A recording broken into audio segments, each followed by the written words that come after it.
अव्यक्तादीनि भूतानि व्यक्तमध्यानि भारत अव्यक्तनिधनान्येव तत्र का परिदेवना। हे अर्जुन, संपूर्ण प्राणी जन्म से पहले बिना शरीर वाले और मरने के बाद भी बिना शरीर वाले हैं। जन्म के पूर्व और पश्चात भी दिखाई नहीं पड़ते, केवल जन्म मृत्यु के बीच में ही शरीर धारण किए हुए दिखाई देते हैं। अतः इस परिवर्तन के लिए व्यर्थ ही चिंता क्यों करते हो? इस आत्मा को देखता कौन है? इस पर कहते हैं, आश्चर्यवत् पश्यति कश्चिदेनम् आश्चर्यवद् वदति तथैव चान्यः आश्चर्यवच्चैनमन्यः शृणोति श्रुत्वाप्येनं वेद न चैव कश्चित्। पहले श्री कृष्ण ने कहा था कि इस आत्मा को तत्वदर्शियों ने देखा है। अब तत्व दर्शन की दुर्लभता पर प्रकाश डालते हैं कि कोई विरला महापुरुष ही इस आत्मा को आश्चर्य की तरह देखता है। सुनता नहीं, प्रत्यक्ष देखता है। और वैसे ही दूसरा कोई महापुरुष ही आश्चर्य की तरह इसके तत्व को कहता है। जिसने देखा है वही यथार्थ कह सकता है। दूसरा कोई विरला साधक इसे आश्चर्य की भांति सुनता है। सब सुनते भी नहीं, क्योंकि यह अधिकारी के लिए ही है। हे अर्जुन, कोई कोई तो सुनकर भी इस आत्मा को नहीं जान पाते, क्योंकि साधन पार नहीं लगता। आप लाख ज्ञान की बातें सुने, समझें, बाल की खाल निकाल कर समझें, लालायित भी रहें, किंतु मोह बड़ा प्रबल है। थोड़ी देर बाद ही आप अपनी सांसारिक व्यवस्थाओं में लिप्त मिलेंगे। अंत में श्री कृष्ण निर्णय देते हैं, देहि नित्यम् अवध्योऽयन् देहे सर्वस्य भारत तस्मात् सर्वाणि भूतानि न त्वं शोचितुमर्हसि।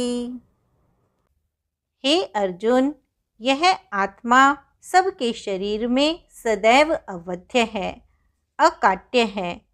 इसलिए संपूर्ण भूत प्राणियों के लिए तू शोक करने योग्य नहीं है। आत्मा ही सनातन है। इस तथ्य का प्रतिपादन करके, इसका प्रभुता सहित वर्णन करके यह प्रश्न यहीं पूरा हो जाता है। अब प्रश्न खड़ा होता है कि इसकी प्राप्ति कैसे हो। संपूर्ण गीता में इसके लिए दो ही मार्ग हैं। पहला मार्ग निष्काम कर्म योग और दूसरा ज्ञान योग।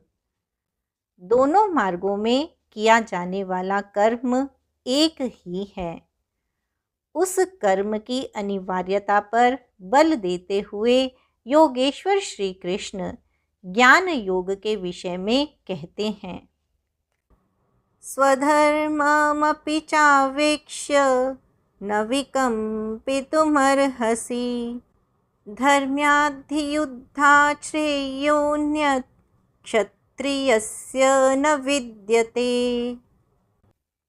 हे अर्जुन, स्वधर्म देखकर भी तू भय करने योग्य नहीं है, क्योंकि धर्म संयुक्त युद्ध से बढ़कर अन्य कोई परम कल्याणकारी मार्ग क्षत्रिय के लिए नहीं है। अभी तक तो आत्मा शाश्वत है, आत्मा सनातन है, वही एकमात्र धर्म है। कहा गया है, अब यह स्वधर्म कैसा? धर्म तो एकमात्र आत्मा ही है, वह तो अचल स्थिर है, तो धर्माचरण क्या? किंतु इस आत्मपथ में प्रवृत्त होने की क्षमता हर व्यक्ति की अलग अलग होती है। स्वभाव से उत्पन्न इस क्षमता को स्वधर्म कहा गया है। इसी एक सनातन आत्मिक पथ पर चलने वाले साधकों को महापुरुष ने स्वभाव से उनकी क्षमता के अनुसार 4 श्रेणियों में बांटा: शूद्र, वैश्य, क्षत्रिय और ब्राह्मण। साधना की प्रारंभिक अवस्था में प्रत्येक साधक शूद्र अर्थात अल्पज्ञ होता है। घंटों भजन में बैठने पर वह 10 मिनट भी अपने पक्ष में नहीं पाता। वह प्रकृति के माया जाल को काट नहीं पाता। इस अवस्था में महापुरुष की सेवा से उसके स्वभाव में सद्गुण आते हैं। वह वैश्य श्रेणी का साधक बन जाता है। आत्मिक संपत्ति ही स्थिर संपत्ति है।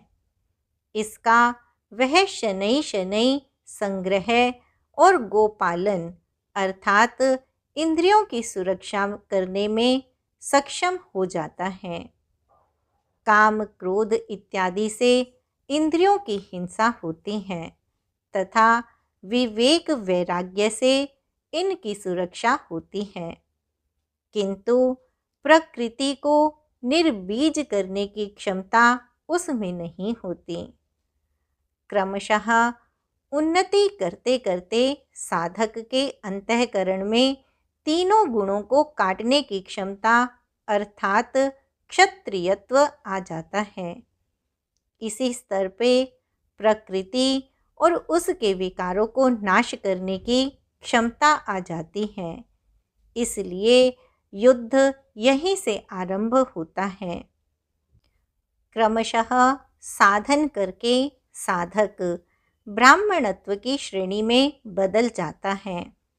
इस समय मन का शमन, इंद्रियों का दमन, धारावाही चिंतन, सरलता, अनुभव, ज्ञान इत्यादि लक्षण साधक में स्वाभाविक प्रवाहित होते हैं। इन्हीं के अनुष्ठान से चलकर क्रमशः वह ब्रह्म में प्रवेश पा जाता है, जहाँ वह ब्राह्मण भी नहीं रह जाता। अर्जुन क्षत्रिय श्रेणी का साधक है। श्री कृष्ण कहते हैं कि क्षत्रिय श्रेणी के साधक के लिए युद्ध के अतिरिक्त कोई कल्याणकारक रास्ता है ही नहीं। प्रश्न उठता है कि क्षत्रिय है क्या? प्राय लोग इसका आशय समाज में जन्मना उत्पन्न ब्राह्मण, क्षत्रिय, वैश्य, शूद्र जातियों से लेते हैं। इन्हें ही 4 वर्ण मान लिया जाता है, किंतु नहीं। शास्त्रकार ने स्वयं बताया है कि क्षत्रिय क्या है, वर्ण क्या है। यहाँ उन्होंने केवल क्षत्रिय का नाम लिया और आगे 18वें अध्याय तक इस प्रश्न का समाधान प्रस्तुत किया कि वस्तुतः ये वर्ण हैं क्या और कैसे इनमें परिवर्तन होता है। श्री कृष्ण ने कहा, 4 वर्णों की सृष्टि मैंने की, तो क्या मनुष्यों को बांटा? श्री कृष्ण कहते हैं कि नहीं, गुणों के माध्यम से कर्म को 4 भागों में बांटा। यह देखना है कि वह कर्म क्या है जिसे बांटा गया। गुण परिवर्तनशील हैं। साधना की उचित प्रक्रिया द्वारा तामसी से राजसी और राजसी से सात्विक गुणों में प्रवेश मिलता जाता है। अंततः ब्राह्मण स्वभाव बन जाता है। उस समय ब्रह्म में प्रवेश दिला देने वाली सारी योग्यताएं उस साधक में रहती हैं। वर्ण संबंधी प्रश्न यहाँ से आरंभ होकर 18वें अध्याय में जाकर पूर्ण होता है। श्री कृष्ण की मान्यता है, स्वभाव से उत्पन्न इस धर्म में प्रवृत्त होने की क्षमता जिस स्तर की हो, भले ही वह गुण रहित शूद्र की हो, तब भी परम कल्याण करती है, क्योंकि आप क्रमशः वहीं से उत्थान करते हैं। इससे ऊपर वालों की नकल करके साधक नष्ट हो जाता है। अर्जुन क्षत्रिय श्रेणी का साधक था, इसलिए श्री कृष्ण कहते हैं कि हे अर्जुन, अपने स्वभाव से उत्पन्न इस युद्ध में प्रवृत्त होने की अपनी क्षमता को देखकर भी तू भय करने योग्य नहीं है। इससे बढ़कर दूसरा कोई कल्याणकारी कार्य क्षत्रिय के लिए नहीं है। इसी प्रकार प्रकाश डालते हुए पुनः योगेश्वर कहते हैं, यदृच्छया चोपपन्नं स्वर्गद्वारमपावृतं सुखिनः क्षत्रियाः पार्थ लभन्ते युद्धमीदृशम्। पार्थिव शरीर को ही रथ बनाकर अचूक लक्ष्य वेधी अर्जुन स्वतः प्राप्त स्वर्ग के खुले हुए द्वार रूपी इस युद्ध को भाग्यवान क्षत्रिय ही प्राप्त करते हैं। क्षत्रिय श्रेणी के साधक में तीनों गुणों को काट देने की क्षमता रहती है। उसके लिए स्वर्ग का द्वार खुला है, क्योंकि उसमें दैवी संपद पूर्णतः अर्जित रहती है। स्वर में विचरने की उसमें क्षमता रहती है। यही खुला हुआ स्वर्ग का द्वार है। क्षेत्रज्ञ के इस युद्ध को भाग्यवान क्षत्रिय ही पाते हैं, क्योंकि उनमें ही इस संघर्ष की क्षमता है। दुनिया में लड़ाइयाँ होती हैं, विश्व सिमट कर लड़ता है, प्रत्येक जाति लड़ती है, किंतु शाश्वत विजय जीतने वालों को भी नहीं मिलती। ये तो बदले हैं। जो जिसको जितना दबाता है, कालांतर में उसे भी उतना ही दबना पड़ता है। यह कैसी विजय है जिसमें इंद्रियों को सुखाने वाला शोक बना ही रहता है, अंत में शरीर भी नष्ट हो जाता है। वास्तविक संघर्ष तो क्षेत्र और क्षेत्रज्ञ का है, जिसमें एक बार विजय हो जाने पर प्रकृति का सदा के लिए निरोध और परम पुरुष परमात्मा की प्राप्ति हो जाती है। यह ऐसी विजय है जिसके पीछे हार नहीं है। अथ चित्त्वमिमं धर्म्यं संग्रामं न करिष्यसि ततः स्वधर्मकीर्तिं च हित्वा पापमवाप्स्यसि। और यदि तू इस धर्मयुक्त संग्राम अर्थात शाश्वत सनातन परम धर्म परमात्मा में प्रवेश दिलाने वाला धर्म युद्ध नहीं करेगा, तो स्वधर्म अर्थात स्वभाव से उत्पन्न संघर्ष करने की क्षमता, क्रिया में प्रवृत्त होने की क्षमता तो खोकर पाप अर्थात आवागमन और अपकीर्ति को प्राप्त होगा। अपकीर्ति पर प्रकाश डालते हैं।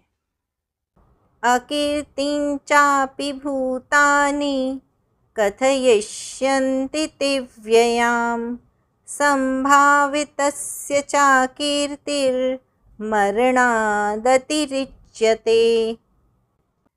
सब लोग बहुत काल तक तेरी अपकीर्ति का कथन करेंगे। आज भी पदच्युत होने वाले महात्माओं में विश्वामित्र, पराशर, निमि, श्रृंगी इत्यादि की गणना होती है। बहुत से साधक अपने धर्म पर विचार करते हैं, सोचते हैं कि लोग हमें क्या कहेंगे। ऐसा भाव भी साधना में सहायक होता है। इससे साधना में लगे रहने की प्रेरणा मिलती है। कुछ दूरी तक भाव भी साथ देता है। माननीय पुरुषों के लिए अपकीर्ति मरण से भी बढ़कर होती है।